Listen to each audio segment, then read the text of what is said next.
Did you know the final battle of King Saul didn't just end a war? It ended a dynasty. The Battle of Gilboa is one of the most heartbreaking moments in the Bible. It wasn't just the fall of a king. It was the collapse of a royal house that God had once chosen, but later rejected because of disobedience. Israel stood trembling on the slopes of Mount Gilboa.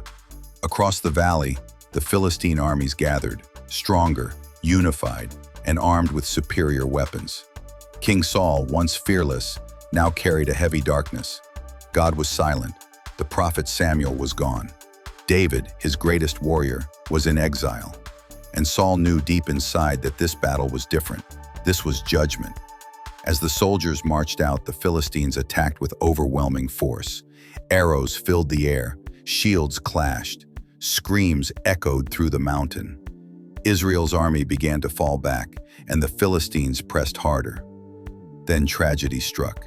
Jonathan, the noble prince, the faithful friend of David, the man whose heart was pure, fought bravely until the very end. But he was surrounded, wounded, and killed alongside his brothers Abinadab and Malchishua. The crown prince of Israel died on the battlefield, his sword still in his hand. When the news reached Saul, something inside him broke. The king who once stood taller than every man now stood alone, defeated, rejected. A Philistine archer struck him with a deadly arrow. Mortally wounded, Saul begged his armor-bearer to end his life so the enemy would not torture him. But the armor-bearer refused, trembling with fear. So Saul took his own sword, fell upon it, and died. Moments later, the armor-bearer did the same. Thus ended the reign of Israel's first king. But the humiliation wasn't over.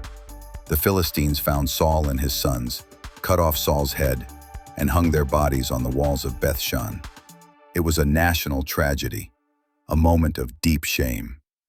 Yet even in this darkness there was honor. Brave men from Jabesh Gilead traveled by night, retrieved the bodies, and gave them a proper burial. Even in death, they showed loyalty to the king who once saved their city. Moral lesson: disobedience can destroy in one day what took years to build. A man may be strong, gifted, and chosen, but without God's presence, he becomes powerless. Jonathan shows us that righteousness may cost you, but dishonor destroys you. If you trust God, comment, "Lord, keep me close to you, so my strength never becomes my downfall." Please like, share, and follow for more Bible stories that open your eyes and strengthen your spirit.